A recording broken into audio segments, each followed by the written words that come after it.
desafio fundamentais no contemporâneo para a gente construir uma vida humana mais plena, né?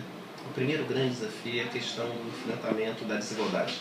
É construir um projeto efetivamente de humanidade onde a gente trabalha com um limite mínimo para definir a dignidade humana. Então, cada vez mais eles definem quais são as condições efetivas de garantir a mim que a população efetivamente humana, que o cidadão seja reconhecido na sua condição de sujeito de direitos. Então, um grande legado do século XIX foi justamente essa luta pela igualdade, né?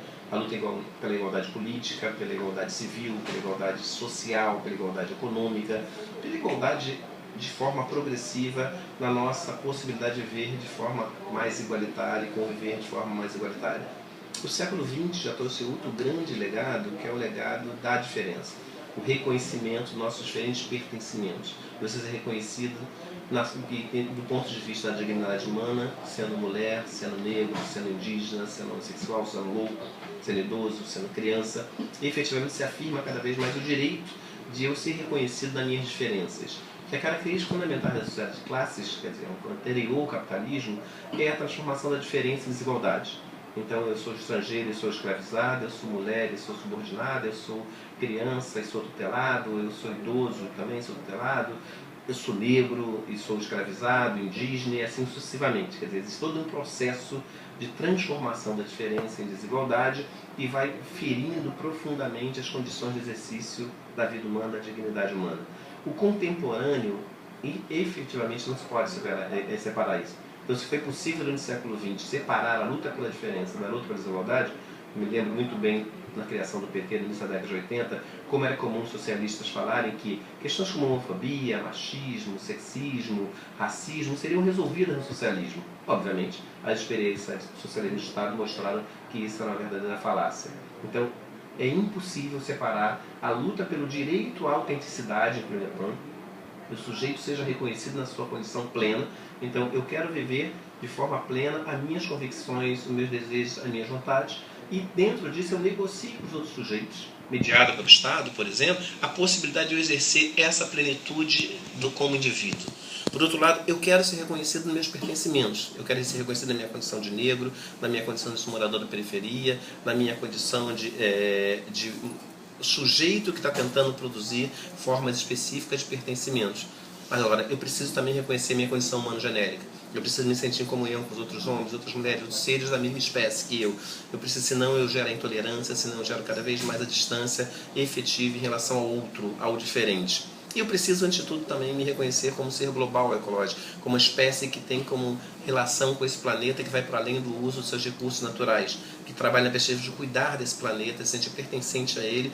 Então, esse planeta é muito mais como fonte de vida do que como fonte de recursos. Essas 4 dimensões da vida, do sujeito, são centrais para constituir esse sujeito contemporâneo. Então, qual é o nosso desafio político fundamental?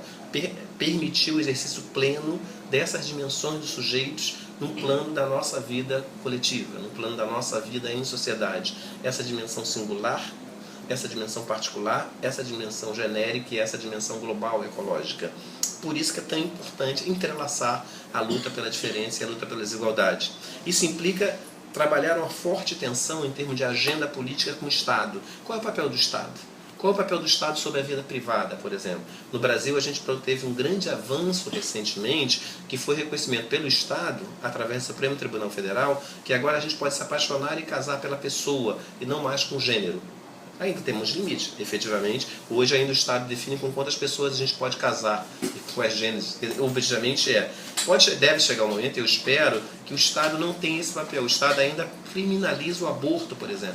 O Estado criminaliza de forma efetiva a questão das drogas, de forma mais variadas. O Estado criminaliza um conjunto de condutas ainda de diferentes sujeitos. Então, nosso desafio ainda é qual é o papel do Estado na relação com os indivíduos? Qual é o papel do Estado na relação com a sociedade civil?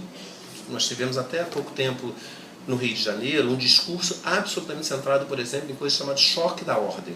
O que é o choque da ordem? É uma visão autoritária na qual o Estado é responsável por impor limites para as práticas dos cidadãos no ambiente urbano. O choque da ordem tem como pressuposto que o Estado tutela os cidadãos e impõe a ele uma forma determinada de organizar a cidade, sem chamar efetivamente esses cidadãos à participação. Em momento algum, a discussão de ordem estabelecida no Rio de Janeiro levou em conta quais são os interesses, quais são as concepções de ordem que os cidadãos querem viver. Então, não é estranho, por exemplo, que quando a unidade policial pacificadora, nome horroroso, chega nas favelas, o princípio da ordem oriente, norteie toda a relação. Então, tem um princípio da regulação historicamente construído na favela, que é diferenciado dos espaços formais, porque o Estado abriu mão de cumprir esse papel de regulação, e ele chega simplesmente, muitas vezes, de forma autoritária, querendo afirmar um determinado tipo de regulação. Então, discutir as formas de regulação da cidade, as formas de regulação dos territórios da cidade, é uma questão central na agenda política presente no Rio de Janeiro e no Brasil. Outra questão central é a questão das desigualdades territoriais. O que faz o Estado, em geral? Ele se apropria dos recursos públicos e o distribui de forma, muitas vezes, desigual, gerando um processo maior de desigualdades. O nosso desafio não é casual que o mobiliário urbano do Leblon, por exemplo, seja muito melhor que o de Bom Sucesso, e que nós tenhamos na favela como a Maré, que tem 130 mil pessoas, que não tenha uma papeleira, por exemplo.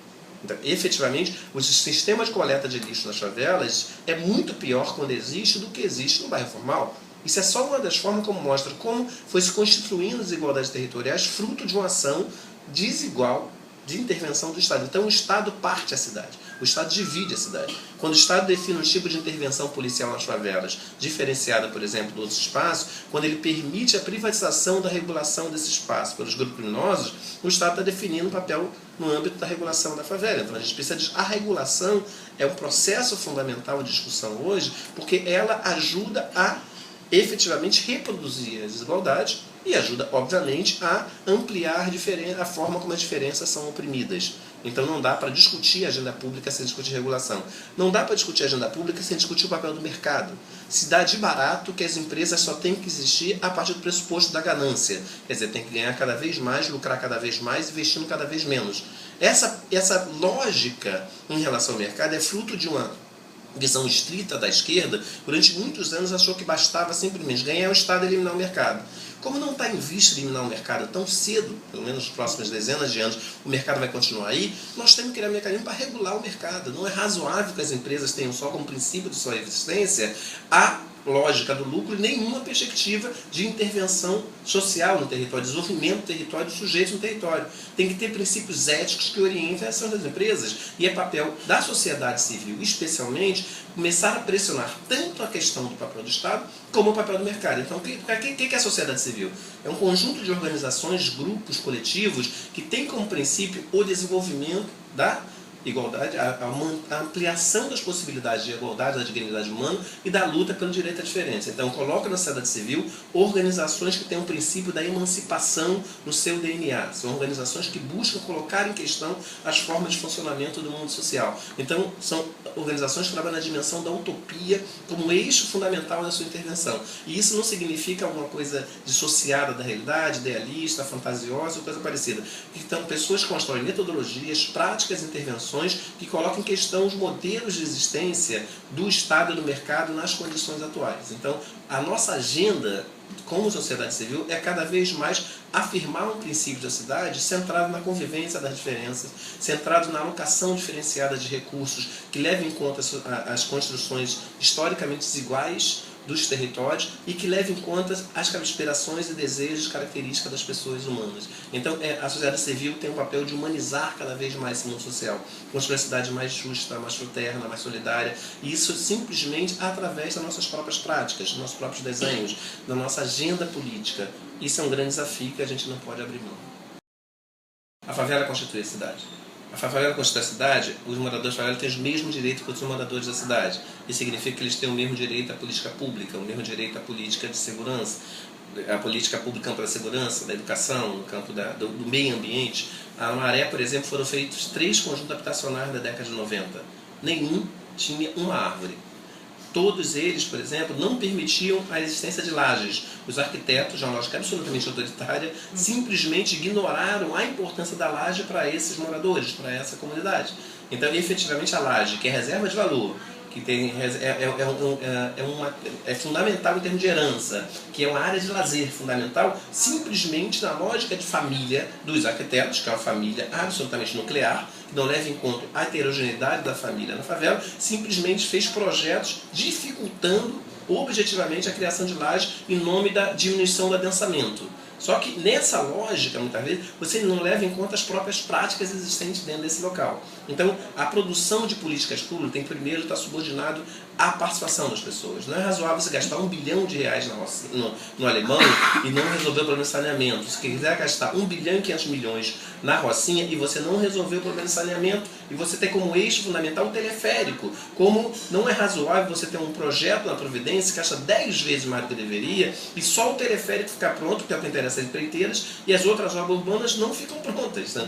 O eixo fundamental das políticas públicas é, primeiro, efetivamente o que pode garantir-se de equipamentos e serviços essenciais que tenham condições de garantia mínimas da qualidade de vida urbana dos moradores. Isso é central. Segundo, como é que os moradores participam da definição desse processo? Então, como é que os moradores podem definir efetivamente o que é necessário dentro dos seus territórios?